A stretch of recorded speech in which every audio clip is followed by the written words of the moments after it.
estamos en una segunda etapa del reportaje con el doctor Gabardo, que como siempre, debido a la gran pasión que tiene por los temas de la economía y a su visión de los temas, evidentemente se nos hacen laxos. Los temas además son complejos, no son tan fáciles de condensar, así que lo aprovechamos y en el buen sentido de la palabra le sacamos el jugo. Doctor, le pido una reflexión sobre su libro. Una de las palabras de la bajada del título central, dice: cómo derrotar a la inflación para avanzar hacia el desarrollo económico y el progreso social. Bueno, se necesita... Lo tomo como disparador porque es una frase que leí en un periódico esta semana de un coterráneo suyo, que es el doctor Aguad, que escribe un artículo en Clarín donde dice que el camino al desarrollo es revisar la condición de país agroexportador, proveedor de materias primas al mundo, que cómo puede ser que le vendemos a China, por ejemplo, minerales para que ellos después lo transformen en acero, que a su vez lo transforman en locomotoras, que esas locomotoras vienen acá. Entonces nosotros pasamos minerales sin elaboración y acá viene una locomotora súper industrializada. Famoso deterioro de los términos de intercambio. Teoría que usted yo creo que no coincide mucho, no es muy amiga de esa idea, del intercambio desigual, los términos la tesis desarrollista de la década del 60. No, yo con la tesis desarrollista de la década del 60 estoy totalmente de acuerdo, pero los términos de intercambio hay periodos largos en los que se han deteriorado, ahora se están deteriorando. Mucho.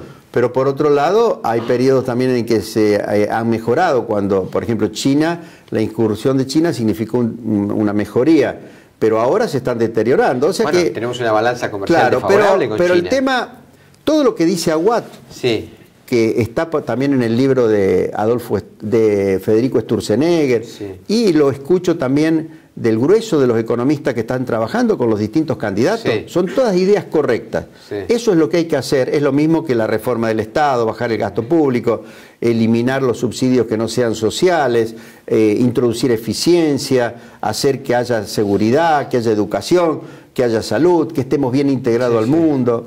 Ahora, todo eso no se puede hacer si el gobierno no logra de entrada dar un shock de confianza y lograr apoyo popular, porque todas esas reformas requieren apoyo de la gente, porque son reformas muy tediosas, donde los que son perjudicados por las reformas, que son corporaciones que están muy organizadas para resistir las reformas. Entonces, lo único que yo veo que un nuevo gobierno puede hacer es una reforma monetaria que a la vez recree la sensación y la convicción por parte de la gente de que tenemos una moneda sana y al mismo tiempo recree el crédito. Pero no porque yo crea que de la noche a la mañana se pueda restablecer la relación con Wall Street y vengan enorme cantidad de capitales formales a través de emisión de bonos y cosas por el estilo. No, va a haber un renacimiento del crédito, porque los argentinos que tienen enorme cantidad de dólares en cajas de seguridad, en los colchones, en Uruguay. Algunos hablan de 200.000 millones de dólares, tal vez, pero supongamos que fueran nada más que 20 o 30.000. Sí, bueno, con que esos se reciclaran en la economía. Ahora esos no se van a reciclar con apelaciones como la que hace Cristina Kirchner. Esos se van a reciclar con el anuncio de una reforma monetaria y de un régimen de manejo del dinero y un plan de estabilización muy coherente, que lo haga un gobierno que inspire confianza y que sea muy coherente en los anuncios que hace. Si hacen eso y al mismo tiempo eliminan una cantidad enorme de impuestos, sin tenerle miedo al déficit que se pueda originar por la eliminación de los impuestos, la falta de recaudación, no le tienen que tener miedo, porque si crean confianza va a haber suficiente financiamiento para el déficit a tasas muy razonables de interés. No va a ser necesario emitir dinero, va a ser y por supuesto, se recupera la economía, va a aumentar la recaudación de los impuestos normales, no van a hacer falta las retenciones, no van a hacer falta los aportes patronales jubilatorios que encarecen el costo salarial y que se van a poder deducir de IVA, muchas cosas. No va a hacer falta el impuesto al cheque, por lo menos no como un impuesto independiente de IVA y ganancias. Entonces, no va a hacer falta... El impuesto al cheque es un impuesto de su creación, ¿no? Sí, pero como forma de recaudar IVA y ganancias. Era cuenta de IVA y ganancias. Lo que pasa es que estos, en el afán de acumular poder y dinero, hicieron que deje de ser a cuenta de IVA y ganancias y lo transformaron en un impuesto más. Y además crearon un montón de otros impuestos. Han vuelto a poner ingresos brutos en todas las etapas de producción, que tienen terribles efectos económicos. Las retenciones, que son una aberración, no solo al agro, a todas las economías regionales, a la actividad industrial. Además no permiten el ajuste por inflación en el impuesto a las ganancias, ni de la base imponible, con lo cual cobran ganancias, cobran impuestos sobre ganancias que no son tales. Está pasando en la discusión salarial en este momento. Claro, no permitan que aumente el mínimo no imponible, no ajustan las escalas del impuesto a las ganancias. No, lo que han hecho en materia tributaria es terrible. Y además, al déficit fiscal no lo financian con endeudamiento a tasas normales de interés, que sería la forma como lo financiaría cualquier país que quiere estabilidad. Lo financian echando mano al impuesto inflacionario. ¿Qué es el impuesto inflacionario? Es la emisión de dinero para que a los trabajadores, a los ahorristas y a todos le quiten una parte del ingreso a través del aumento de los precios. Con lo cual, si el próximo gobierno no hace ad inicio, o sea, al comienzo de su algo mandato, muy parecido a lo que nosotros hicimos en el 91, que cree la convicción en la gente de que hay una moneda sana y que recicle todos los dólares y todos los ahorros que la gente tiene fuera de la economía argentina, de la economía productiva, no le van a encontrar solución a este entuerto que se llama estanflación. Y si no le encuentran solución, el tema va a tender a agravarse. Lo peor que podría pasar con el gobierno de Cristina y también con un próximo gobierno es que crean que esto se resuelve a la Duhalde o a la Labaña. Ellos piensan que se puede generar un superávit fiscal y también un superávit comercial con una tremenda devaluación. Claro, la tremenda devaluación baja los salarios reales, baja los salarios privados, baja las jubilaciones en términos de poder adquisitivo y aparentemente le crea un superávit fiscal. Pero un superávit fiscal por el que nadie votó y con el que nadie está de acuerdo. Todo el mundo se va a poner en campaña para que lo que le han quitado a través de la fuerte devaluación se lo devuelvan con aumento de salarios nominales, aumentos de las jubilaciones, y además van a tener que pegar un tarifazo, porque obviamente que si producen una gran devaluación y no ajustan las tarifas, el tremendo déficit por energía, por transporte, etcétera, va a ser explosivo. Ahora, eso, ¿sabe cómo se llama? Rodrigazo. Eso es exactamente lo que pasó en 1975. Junio del 75. Y si usted mira, antes de junio del 75 hasta mayo del 75 había una situación muy parecida a la actual. El programa de Helbar, ¿no? Helbar y después la salida que le había tratado de buscar Gómez Morales y que no le dio resultados. Entonces, fíjese, había 40% de inflación. En los 12 meses que siguieron, la inflación fue del 400%. Por eso le pregunté si usted preveía una aceleración. Mi libro explica muy bien estos episodios de la historia y explica por qué ahora tenemos el peligro de entrar a sufrir como entonces. ¿Usted se acuerda cuánto era la jubilación cuando usted era ministro de Economía? Sí. La mínima, ¿no? No, la mínima era 220. 220. Era 150 más 70. Con el dólar a 14 estamos en lo mismo. En lo mismo, pero con una gran diferencia a favor nuestro. Sí. En aquel momento había solamente 700.000 jubilados con la mínima y casi todos tenían arriba de la mínima, porque nosotros habíamos respetado... ¿Usted cree que el sistema previsional de aquellos años era mejor que este, digamos? Por supuesto. Porque una de las banderas del actual gobierno es el régimen pero eso es una mentira total. Mire, nosotros heredamos una cantidad enorme de sentencias judiciales cuya ejecución estaba suspendida. Dice que 220 pesos era eran 150 más 70 de un subsidio que se llamaba la pobreza. Ajá. Eran 220. O sea, Norma Pla, que fue una dura combatiente de su ministerio, ganaba 220 pesos. 220 pesos, sí. Mi papá ganaba 220 pesos. No, mi papá ganaba menos, ganaba más porque después mi papá había aportado como autónomo y antes como empresario, pero a una categoría superior a la mínima. Entonces, cuando nosotros empezamos a pagar de acuerdo a lo que había sido los aportes, los jubilados cobraban más. Que la mínima de hoy pero lo más importante, para ver cuánto mejor era el sistema jubilatorio en aquel momento, que el actual, es que todas las sentencias a favor de los jubilados por 18.000 millones de dólares o pesos, que más o menos beneficiaban a 1,5 millones de jubilados, a los que habían hecho los juicios, pero también los que estaban haciéndolos o tenían derecho a hacerlo, a todos ellos se les consolidó ese pasivo, se le entregaron los bocones previsionales que se valuaron a la par, o sea, en los mercados se pudieron canjear a la par, y toda esa gente cobró ese dinero, ¿no? Y a partir de septiembre del 92, a todos los jubilados se le pagó de acuerdo a lo que el régimen en el cual estaba decía que había que pagarle, y por eso se ajustaron. Y la jubilación media de aquel momento era 350 o 370. Si usted la multiplica por 14, hoy tendría que ser 5.000 pesos. Y creo que es 4.300 o algo por el estilo. Por eso o sea que, esa era la pregunta. Además, fíjese, pero bueno, es que, achataron la pirámide. Ahora hay mucho más cantidad de gente que está puramente en la mínima que en aquella época. Entre la media y la mínima hay ahora mucho menos distancia que la que había entonces.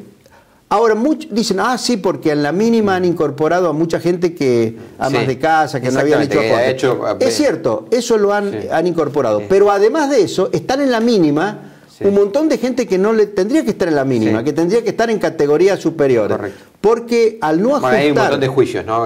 Claro, pero a esos juicios que hoy en un momento obligarían a pagar 20.000 millones de dólares, este gobierno no los está pagando. Tampoco los considera dentro de la deuda. Dicen que se han desendeudado. Pero eso finalmente va a ser una deuda del Estado que va a tener que resolver. Es una deuda. Como una sentencia firme que dice, y de la Corte Suprema que dice, el señor tiene que pagar, es una deuda. Lo que pasa es que no la contabilizan. Este gobierno miente en todos los flancos, miente en el tema de la inflación, miente en el tema del nivel de actividad económica, miente en todos los flancos, y miente también respecto de la deuda. La deuda hoy es muchísimo más alta que lo que era al final de diciembre del 2001, mucho más alta. Y además va a haber mucho más deuda vencida y no atendida que la que había al 31 de diciembre del 2001.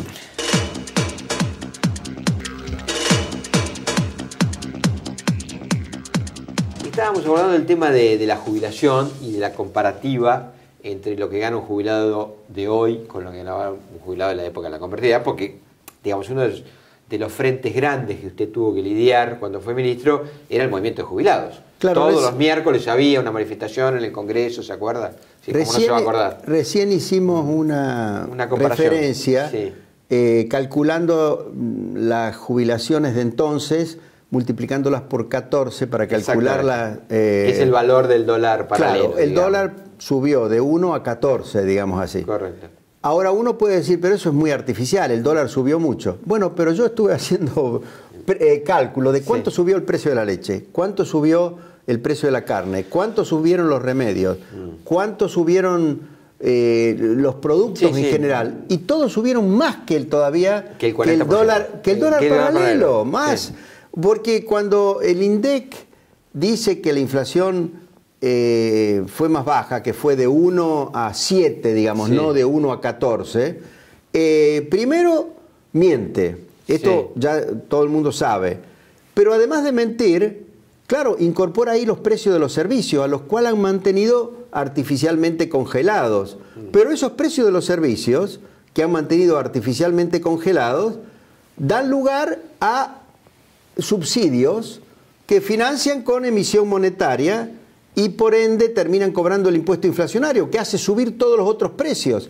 Por lo tanto, si usted mide las jubilaciones en términos de litros de leche, o en términos de kilos de carne, o en cualquier término que lo mida, de la canasta básica y incluso de los remedios, las jubilaciones de hoy son más bajas que las que eran en la década del 90.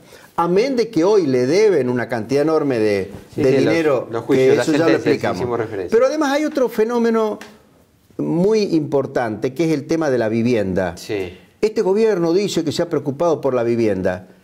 A alguna gente le ha dado vivienda social, etcétera, menos que las que se construyeron en la década del 90. Hablan de soluciones habitacionales, pero soluciones habitacionales es arreglar, por ejemplo, un techo. Pero mucho menos en cantidad que las que se hicieron en los 90. ¿Cuántos se hicieron en los 90? Bueno, se hicieron a razón de unos 100.000 por año, 150.000 por año. Viviendas de tipo social, digamos. Sí, con los plan Fonadi, que los manejaban los gobernadores, por supuesto, mucho mejor que lo puede manejar la nación sin tanto clientelismo.